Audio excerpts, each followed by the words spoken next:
Okay, then let's start it. Okay, good day, everyone. Good morning or good afternoon to you all around the world.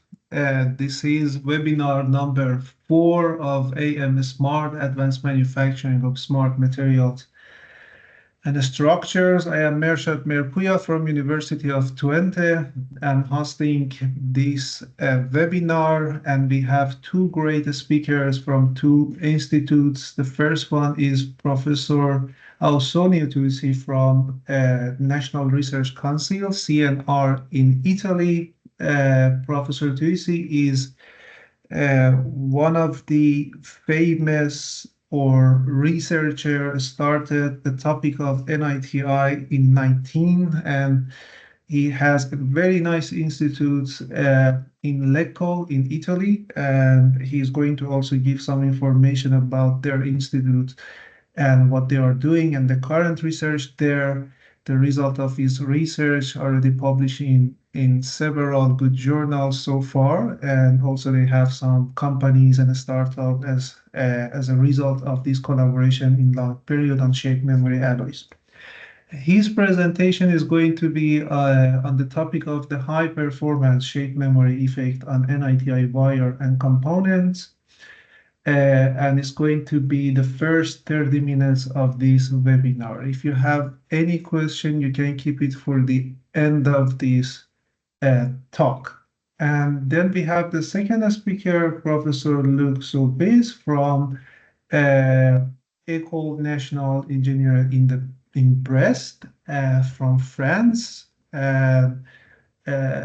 Professor Luc is also going to give us very interesting information about fatigue investigation of additively manufactured NITI alloys, which is manufactured with laser powder bed fusion. The complete topic of his talk is about self-heating and fatigue assessment of additively manufactured NITI alloy using laser powder bed fusion.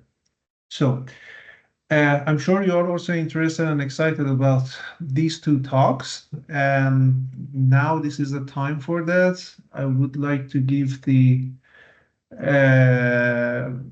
possibility to Professor Tuissi to introduce himself and also start his presentation. Please feel free to show your presentation. Yes.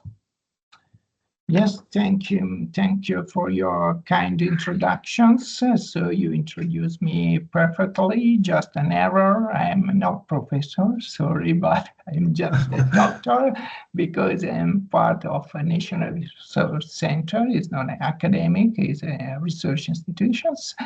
But thanks for all the good things that you report about my history, starting from 19. So that means that I am so old. I am the oldest of the audience. Anyway, good afternoon to everyone of the audience. Let me maybe share. Let me share my presentations. Is this one? Okay. I hope you can see the first. Okay, thank you. Can you confirm me? Yeah. Yeah. Okay. Thank you. I'm going to speak about high performance memory effort that we name with the acronyms HPSME on nitinol wires and components. This is not a new result, but this is a new approach that we proposed some years ago. But I think that it's still relevant for those of you that are going to approach the use of SMA for shape memory alloys, particularly for developing new actuators or new components. So we will see.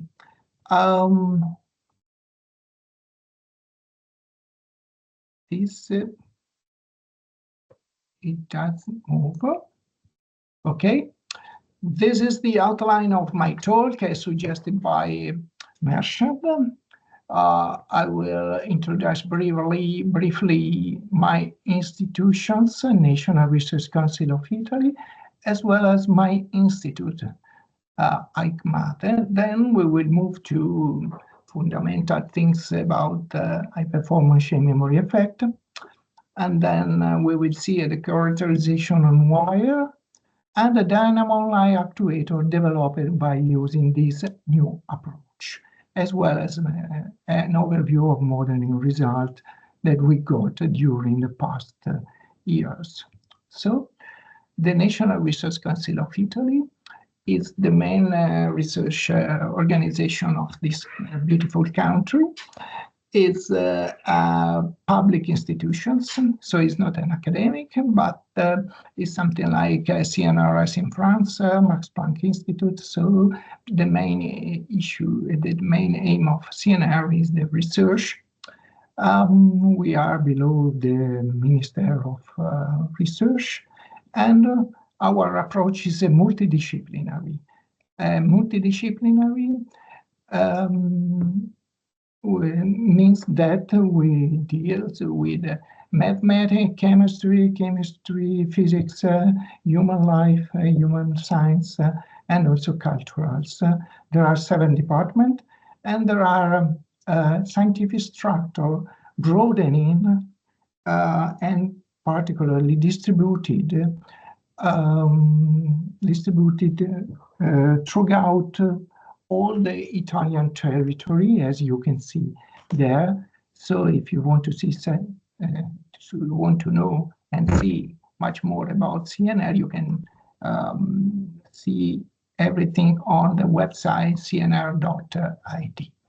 Among the institutes of CNR, there are about 70 big institutes, scientific institute of CNR. I work at ICMATE, so the Institute of Condensed Matter Chemistry and Technology for Energy. The headquarters is placed in Padova on the east coast. There is a branch in Genoa, and then there is another branch in Milan, so another laboratory in Milan. And finally, there is my laboratory. It's not mine, but the laboratory where I work in Lecco, which is about 50 kilometers far from Milan. The research that we develop within ICMATE Institute are summarized in this slide that is taken from the website of ICMATE Institute. You can see here pointer. Here there is the website of the Institute. And the Lecco branch is particularly, or better, the Lecco laboratory is particularly oriented on metallurgy, material processing, health and well-being, where we develop several projects funded by European community, local community, regional, and also industrial project too. So, as you can see, as I told you, we are basically in Lecco, we are basically the product and process department of the Institute. We are well equipped in terms of melting furnaces, so we are able to produce alloy, also with refractory metals.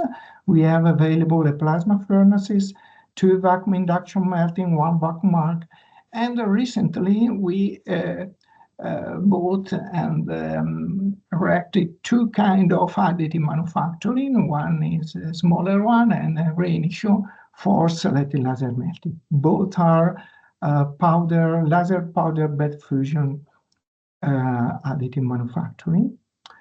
So we are able to produce bulk, ingots, and complex structures.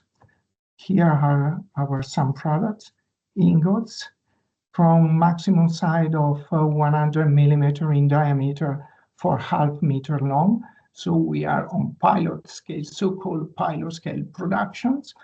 But we are also able to produce small amount of material by using arc melting, for instance, or small induction melting for prototyping and for essentially scientific things. And then, as you can see here, some complex structure realized by additive manufacturing. Then we are well equipped for processing, so we can follow hot and cold processing from ingot down to semi-finished product, down to 25 microns wires. So we are able to produce lab road wires for realize prototyping for companies, or realizing some small amount of material for scientific issues. So the main goal of these laboratories is that we set everything on pilot scale. So pilot scale production are production that is in the middle between scientific aim and industrial scale production of tons of materials. Then we have about 12 laboratories for characterization from microstructure, morphology, thermophysical, mechanicals, and also electrical and resistivity, as well as functional characterizations on the basis on the application, on the basis of the project that we are doing. We can set some also ad hoc how do you say, equipment for characterizations. And finally, just for giving you we have also facilities about laser treatment for cutting and laser treatment. So that is our facilities in Lecco. So is almost completed, starting from pure metallic element. We are able to follow all the thermomechanical steps for reaching the sample, for reaching semi-finished products. And as you know, each step can affect morphology of the material, the microstructure of the material, and the microstructure induce different functional property, particularly in nickel titanium alloy. So we are able to control all the steps from the melt to the final product. Well, after this presentation, I will move to the high-performance chain memory effect. So, as you know, we are speaking about a chain memory material. So the chain memory material usually transform within a transformation temperature range in between two temperatures, the MF and AF. In those two temperatures, a transformation, single step, double step, multiple step transformation happens. And when I use starting from, starting from temperature below MF, what's happened?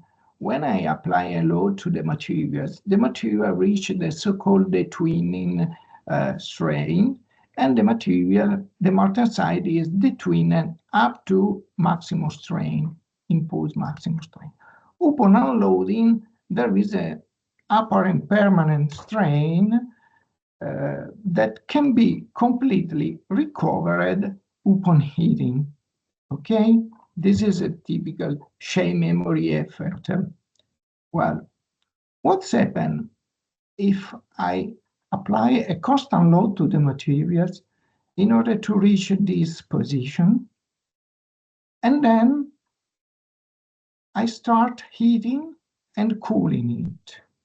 The result is the recoverable strain is reached in a cyclic way. So I can obtain chain memory effect, and there is a movement of, for instance, this simple wire when a constant load is applied up and down as the material is heating and cooling down, isn't it? Everybody of you know this chain memory effect. This is a typical chain memory effect when I when I apply stress up to the twin martensite, I heat it up to temperature above AF, and the material recover its shape or move or lift. It can be used as actuators. So let's say shape effect, traditional shape. But everybody of you know that if I apply the load at temperature above AF, the material behavior is completely different. The martensite is stress induced up to this point, for instance, and upon unloading, the strain is completely recovered. This is an effect at constant temperature, so-called superelasticity. Yes? Okay, at temperature. But now, what happens if I apply a constant load up to reach the final plateau of stress-induced martensite? So if I am good enough to apply a load, in this case could be 600, 700, 800 megapascal, if you look at it, I reach a completely stress-induced martensite, and starting from this point, I will hit the material, and then I will cool the material at temperature higher than the deformation temperature. The result is a recoverable strain exactly like that, because the martensite, the twin and martensite is disappear. I will reobtain the austenite, the strain is recovered, and if I cool it down, the strain is set again. So, as you in the end, this high force, high weight, can be moved up and down. So I realized an actuator by using a superelastic wire, and it works. It throws very well. I am almost sure that most of you will never have heard about this chain memory, high performance chain memory effort.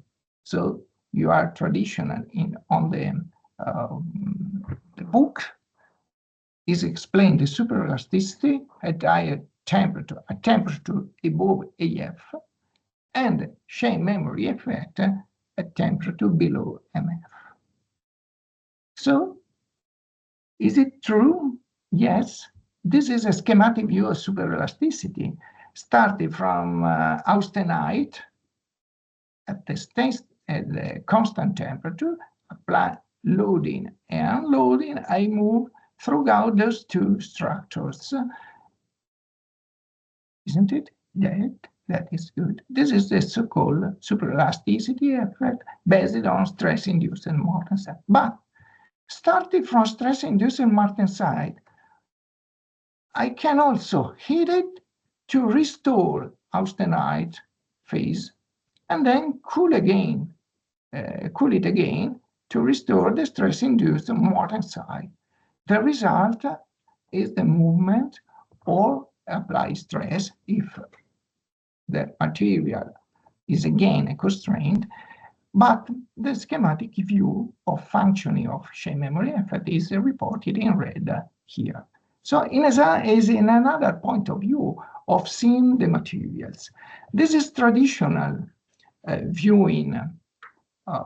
So as you are approaching chain memory materials and you are wanting to arrange an application, the first thing is to see at room temperature, there are some materials, compositions, austenitic phase. So basically are used for nickel rich, in the case of nickel titanium, are used for superelastic device, while the titanium rich alloy on the left side of this diagram are material used for chain memory effect, for chain memory actuator, based on the shape memory effect, isn't it? Yes, that is traditional thinking. But does it work, this effect? Because those are drawing, is not really things. So we, thanks to our facility, we realized 80 micron wire and put it into the thermomechanical dynamic analyzer, available in École, is a typical Q800 from T instrument by using a tensile. So we apply, and we realize what? We put it two kind of wire, titanium rich, martensite rich, about 51% in titanium, 49% in nickel, and then apply in the titanium rich, the typical, and we realize those are data, those are not a drawing, those are data, represented data in temperature, stress strain, temperature diagram. So we apply the load, and then a constant load, we heating and cooling the furnace. The result is reported here. Sorry, but the pointer is not so fast, but so we apply 250. The same wire, 80 micron, but with different composition, austenitic at room temperature, we apply the load up to this point, about 800 megapascal, and then heating and cooling. And we obtain a movement of the wire at 800 megapascal, as we showed before. And that has been published. So, but how many times it works? Because the fading is important. We are developing actuator. We are using wire at 800 megapascals. It doesn't work in cyclic way, so we tested in those two wires performed by ourselves. Were tested with a very simple testing rig reported here, where the load is here in applied vertically hanged the wire, and the weight is applied, and there is a laser, let's say the laser displacement transducer for measuring strain.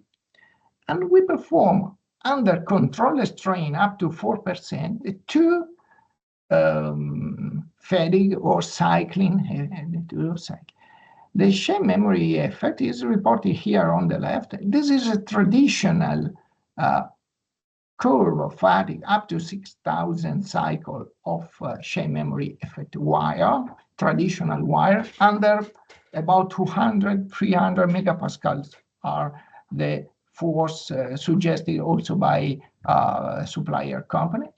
And here on the left, you can see the result of the high performance shape memory effect under 800 megapascal, about 3 times. So that means that for moving the same load, you can use less than diameter, less than half of diameter, about 4 times the area. And we see that up to 4% in strain, recoverable strain, it breaks at 6,000 cycle with a very flat and very high stability. So that is was published. So we demonstrated that we can use superelastic material for making actuators. So we, for confirming that, we bought some commercial wires of the diameter from 100 to half millimeters. And this is the stress strain curve of the superelastic of the 300 micron wire that we are using. So we apply a constant load of 600 and then performs some thermal cycling by limiting the stress recoverable, the recoverable strain of 1, 2, and 4%. then also 800 and 1 gigapascal. Of course, as you can imagine, 1 gigapascal is very high force applied. The material, for instance, the 300 micron wires, for 600 megapascal applied, you can reach about 8,000 cycles without fracture, with a very good stability, except for the first 3-4 cycles. There is a, how can you say, permanent deformation at the first 3-4 cycle, and that the behavior is very flat. While if you increase 800 and 1 gigapascal, of course, the functional fatigue and the fracture will happen before. But it works, and from physical point of view, the material is able to experience high force. That is interesting. For instance, for few cycle application or better application that requires very few life cycle fatigue. And this is an impressive. When we tested 0.5 millimeter, we apply 20 kilograms and it moves. Very simple. You apply, you hang wires and you apply it. So, and this is the fatigue, the result of we obtain. Those are fatigue comparable with the superelastic fatigue life.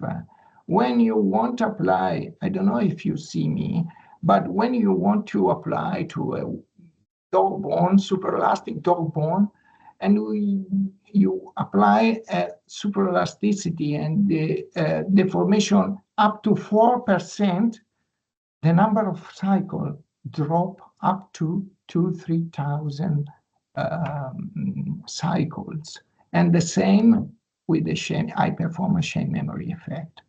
So this is a diagram of using traditional chain memory effect reported by a company that is a size getter. So you can see the chain memory effect. Of course, if you use it at low recoverable strain, and the number of cycles can reach 100,000.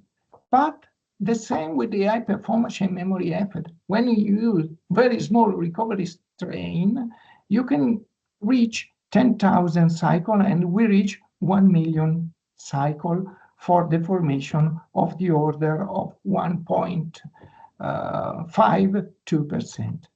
So, for concluding this part, the chain memory effect enables superelastic material for developing SME actuator.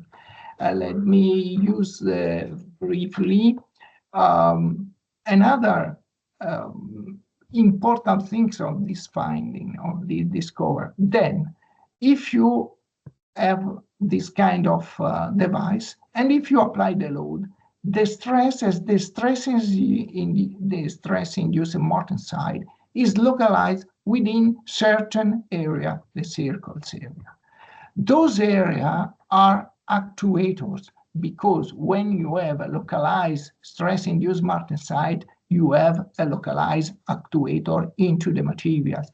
And so for demonstrating that we cut some diamond-like shape like this one, and we realized dog bone for testing the materials, and we realized a diamond-like element like that reported here on the left.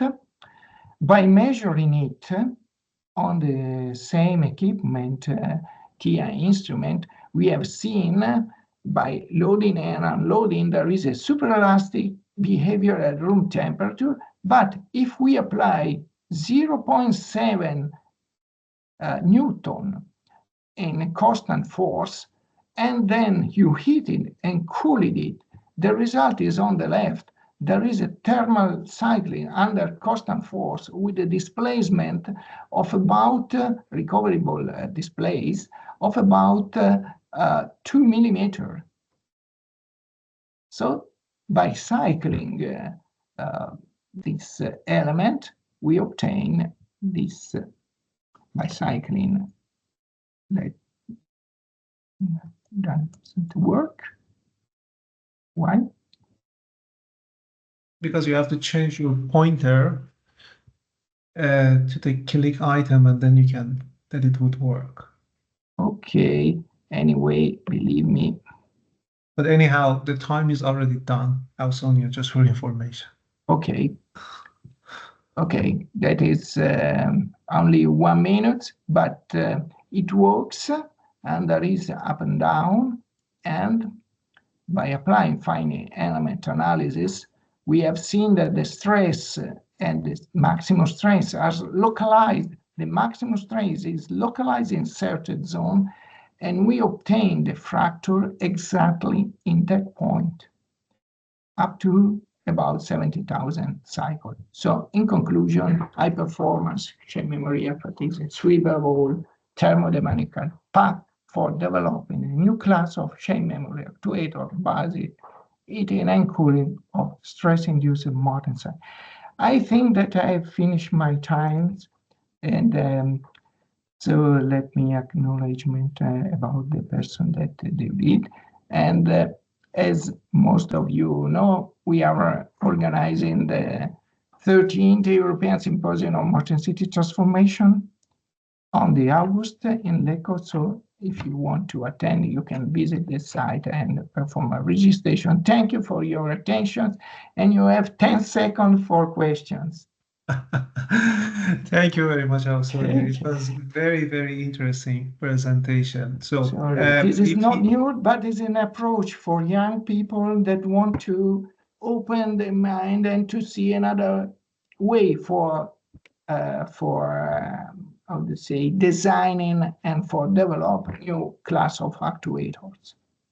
Yeah, very good. So if you have any question, please write it here in the chat. Then I can ask and we can see that and answer your question. I have my question. I see someone is writing, but anyway, my question is, have you tried this approach for 3D printed part?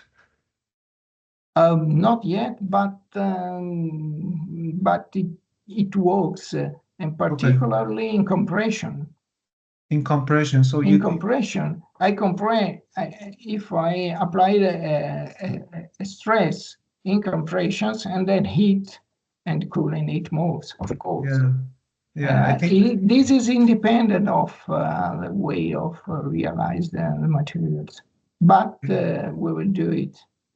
Yeah, it would be very nice for design of kind of architected structure, for example, with 3D printing, and then you can do the same cycling process and get the result. Yeah. We published some structure prepared by 3D printing and pressed it on that.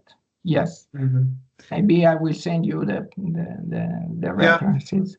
That would be perfect. Yes, but we started 2 minutes late. So now I am. And that's why I want to just keep the question from the audience for the end. Then we can start with the presentation of Lôme. And in the end, then they have, if there is more time, they can ask your question directly from you. Okay, Lôme, go ahead.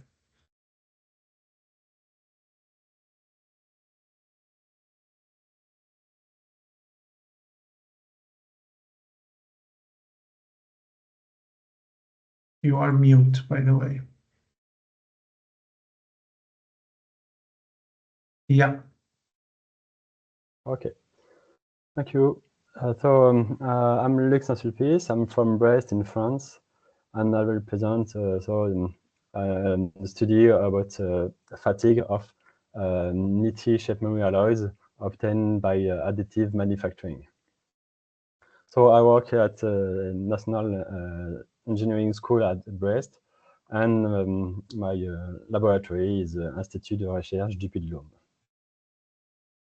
So the context is we use a lot of there's a lot of demand, a lot of medical application used shape memory alloys, Twnete shape memory alloys, and more and more we use more and more additive manufacturing to produce complex shape and structures. And the fatigue behavior of this part is highly influenced by the internal defect that appears during the fabrication process. And so we need to study the fatigue behavior, but classic fatigue test takes a lot of time and material and specimen. So we want to use new techniques. So the challenge is to process, to tune the process parameters to prevent as best as possible the defects, and to characterize the high cycle fatigue properties of the sample, of the material. And so for that, we will use the self-heating method for having a rapid HCF prediction.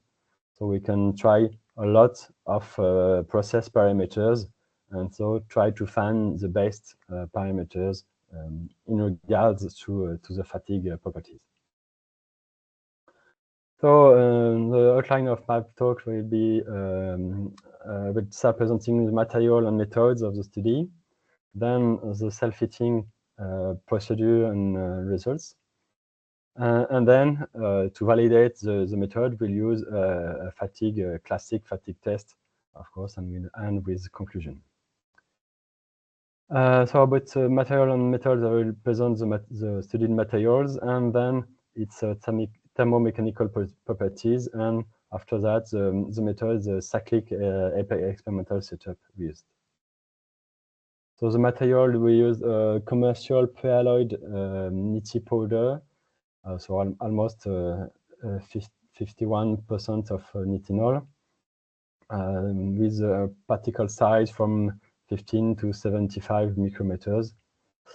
Some parameters we used here in this study. We didn't try other parameters because we didn't have time and not enough materials.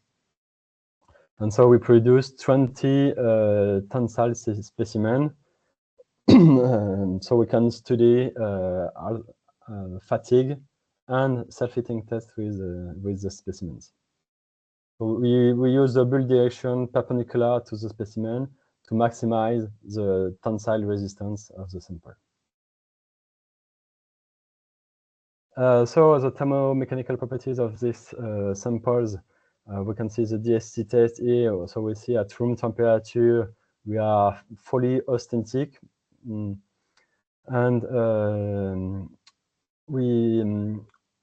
we did some tensile quasi-static test, and so we identified transformation stress about 425 megapascal. Just to remind, the high cyclic fatigue is in the elastic region. We'll work in the elastic region of the behavior of the material, so below the 425 megapascal. For the setup, so we use an Instron electropulse, which is an electrodynamic testing machine. So we can go up to 100 hertz and up to 10 kilonewtons of load. And for the self-heating test, we used a thermal infrared camera, so the Infratech image IR to measure the specimen temperature, also on the jaws, to have a relative evolution of the temperature of the specimen to the ambient temperature.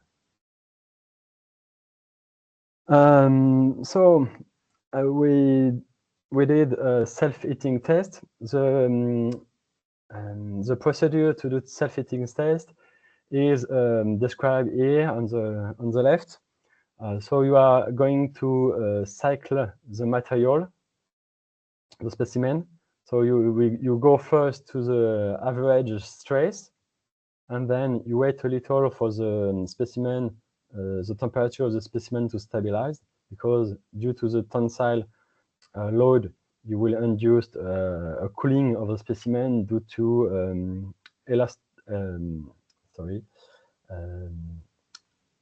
it's a thermoelastic coupling. So you will have a small cooling of the specimen. So you wait for a few seconds, and then you will cycle the material. So you will wait for the temperature to stabilize during the cycling test, and then you will continue. You will stop the cycling test at the average stress, and then wait for the full cooling of the specimen. And then you will start again another cycling test, but with an higher maximal stress.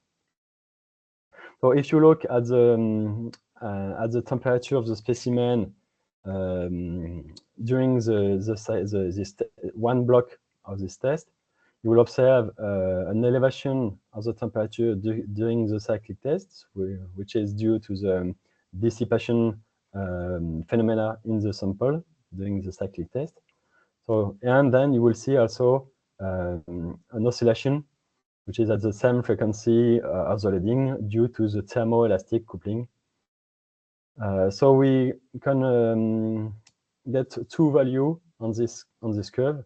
First, the average temperature elevation at the end of the cyclic test, when the average temperature during cycles stabilize. And then we can also get the harmonic the elevation of temperature during the cyclic. Here, the variation of temperature around the average temperature. And then you have the cooling phase, when you let the temperature cool down. You can try to identify the characteristic time on this cooling to characterize the thermal exchange of the sample with the room. So the self-fitting assessment. So we did that also in compression, but we have some issue after in fatigue. So I will only present the tensile results. So we did that on our samples. So we can get the average temperature elevation during cycles. So you can see here the elevation for each level of maximum stress. We start at 80 megapascal, and by step of 10 or 20 megapascal up to 300 megapascal, so below the transformation stress. And you can see the evolution. The higher the stress, maximum stress is, the higher the temperature evolution is. So we go up to 10 Celsius degrees elevation of temperature. And see, if you plot this temperature elevation versus the maximum stress of the loading, you see a curve like this. So for low stress level, you have almost no temperature elevation. And at some point, you will see a higher temperature elevation. And we are lower than the stress, the transformation stress here, near 425 megapascal. So there is something happening in the material that leads to temperature elevation, so it's dissipation.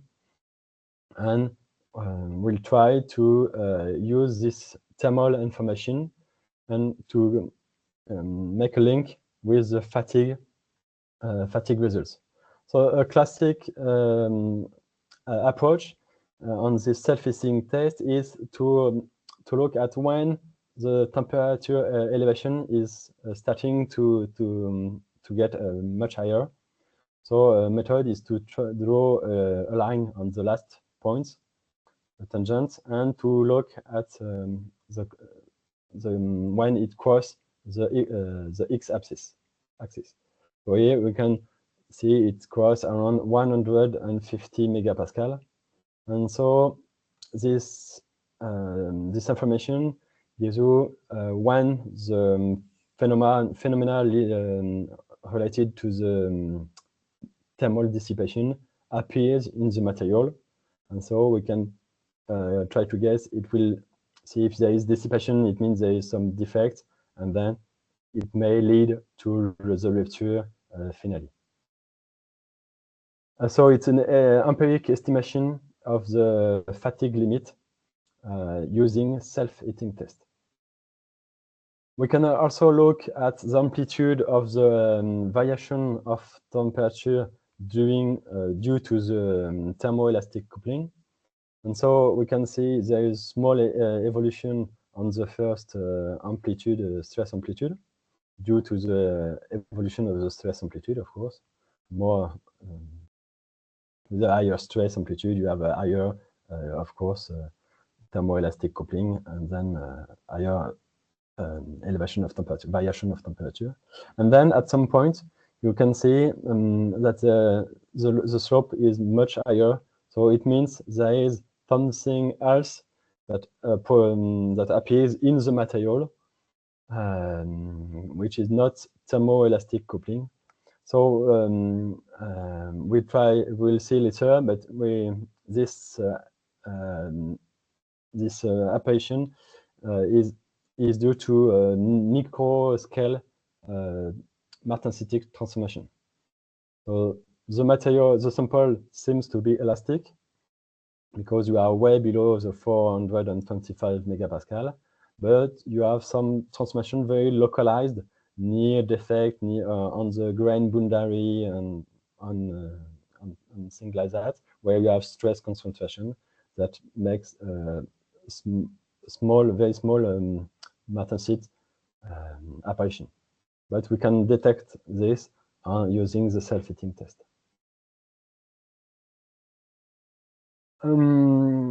We also look at the effect of the frequency of the test. So we tried different frequencies, so 30 Hz and 20 Hz. And if you plot, instead of the just temperature elevation, we plot the normalized temperature elevation. It means you take the temperature elevation and you divide by the frequency. And you can see the plots are perfectly superposed. It means that the frequency has no effect on the dissipation. So the sample will dissipate the same quantity of energy for each cycle. So if you divide by the frequency, you have the same quantity of the same elevation of temperature relatively to the frequency. So it means there is no effect of the frequency on the behavior of the phenomena, which leads to the dissipation. So we try then to do a link with the fatigue results. So we did some fatigue tests. So we can see the results here. So unfortunately on these materials, you can see we obtain a fatigue limit which is around 100 megapascal, which is lower than the one that we predicted with the self-heating test. So we still have some work to do on this one to try to find why it's different and to try to explain and to maybe correct the method to obtain a good approximation of this fatigue limit using the self-heating test. And we did observation of the crack initiation on the broken sample. So we can see that the crack initiation is a defect near, which is near the surface of the sample. So here for the sample, another here, and here for the sample. And we can also see other crack, but we didn't lead to rupture here, and also here. In order to understand what happens in the material during the cyclic test, we observe the microstructure evolutions during a cyclic test. And so we used on one sample, we measure on 2 areas on the samples. and we try to detect the surface or the area impacted by the cyclic. So we did a measurement of scattered electron beam diffraction, and we observed the core apparitions of areas here, which augments with the cycles. So it has been related to crystal misorientation at low level stress. We have a misorientation of the crystalline structure inside the grains at low level stress. And if you look at higher stress, for higher level, we observe on the surface, if you measure on the surface, you can see some elevation of the surface, which is characteristic of persistent slip bands, so plasticity that appears in the material and leads to the accumulation of dislocation leads to the persistent slip band. We can observe them at the surface of the sample, which appears only at higher stress level during cycling. And we also measured the phase in the material during after failure.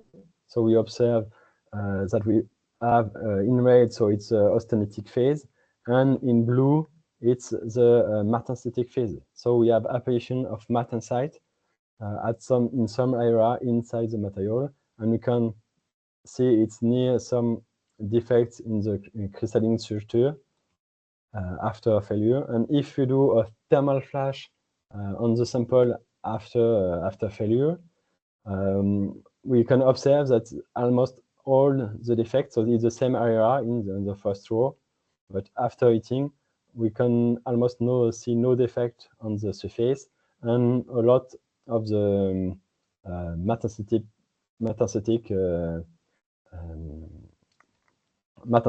present in the material disappear after heating the material. In the second area, we see all the martensite disappear in there.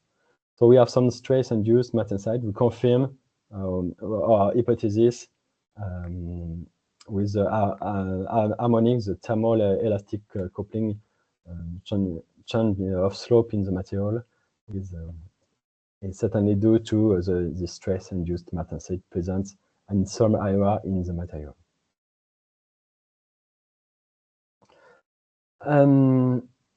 So we did an investigation of self-heating behavior on the laser-powered fusion nitinol. So we have repeatability of the test we did on several samples, and we have exactly the same self-heating curve. We have, unfortunately, in the empirical fatigue limit is not relevant. We have some difference between the fatigue limit predicted by self-heating and the one measured, determined by the classic fatigue test. So we have some work to do on this part to get better results. We have no effect of the frequency on the cyclic dissipation, and we observed microphase transformation with the increase of thermoelastic coupling.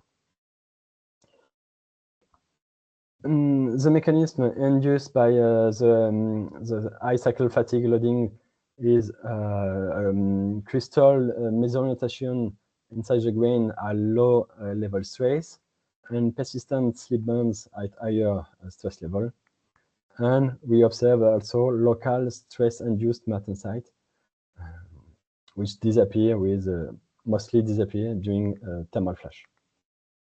And we also observed that the failure initiates at defects which are near the surface. So here in the work, another step, the perspective, we have modelization. We can try to do a modelization of the self-heating behavior of the sample. So using thermomechanical behavior models, we can try to simulate the self-heating curve we obtain with the experimental test. and then it permits us to identify some parameters, and then we can try using a fatigue criterion to predict the fatigue life of the material. But this will be done in future studies in the future. So thank you for your attention. If you have any question, please. Thank you very much for very interesting. So if you have any question, again, please write it in the chat. I see there are already some question and answer between audience and Ausonio. Thank you very much, Ausonio, for answering them. Yeah, if you have any question, Ausonio, would you like to give a further explanation to what you already mentioned here in the chat? Or is not required? Let me check.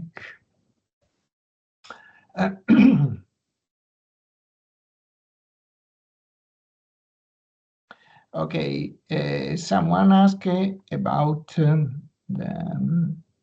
the permanent deformation strain is accumulated in SMA during high performance memory effort. Yes, is right. There is a permanent deformation. I told it at least at the first very huge amount at the first 3 to 5 cycle, but then it remained constant and is very easy to evaluate it. Usually I apply a constant strain recovery ball, so the apply recoverable strain is controlled. I fixed 2, 3, or 4% recoverable strain. So it's very easy also in that case evaluate the accumulated by elongating permanent elongation of the wire, the drifting of the wire, like in functional fatigue showing by Luke on traditional things. Thank you. There's a question for you, Luke. Someone asked you, is there any direct relation between AM defect and hysteresis behavior? So we didn't study this, but I think there is no direct relation. The AM defect will have an impact on the fatigue properties of the material, but not on the hysteresis behavior. The hysteresis behavior is a very global behavior of the sample, and the defects are way too small to impact. I think we didn't see it, so I think it's way too small to impact the behavior, the static hysteresis behavior. And I have also one question. Is there any limitation in terms of the shape or size of the material or sample that has a direct impact on the study that you're doing? I mean, the approach you're trying to discover the fatigue behavior. So it depends on the material, yes, because first you need to be able to measure the temperature. Okay. So in classic self-heating tests, on steels, for example, where they use a big sample, they use the thermocouple to measure the temperature. Here in our study, we cannot use them because our sample is very small. It's only a few millimeters of size. So we used infrared camera, so we can measure. It's not easier, but we can measure the temperature on small samples.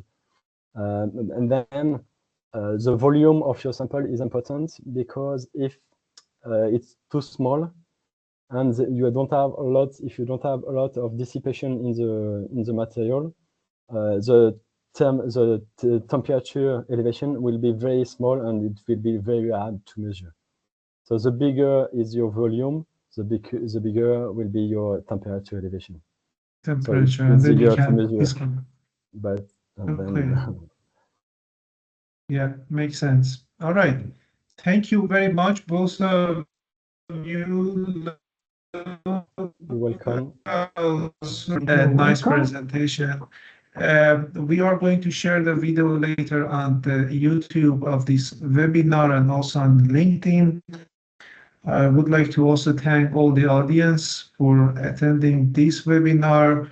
The next webinar going to be on August 22nd. So it's going to be hosted by Kassel University, in particular, Professor Thomas Nindorf, and also there's a guest from his group, and also another speaker, Professor Leinenbach, Christian Leinenbach from EMPA, Switzerland. So I'm going to share the information on LinkedIn very soon. So you're welcome to also attend to that meeting and webinar, and hopefully you will learn also more about the other type of shape memory alloys and new study on that. Okay, thank you very much. Thank you all. Wish you a great day and bye. Bye bye. So, Thank you. bye. Bye.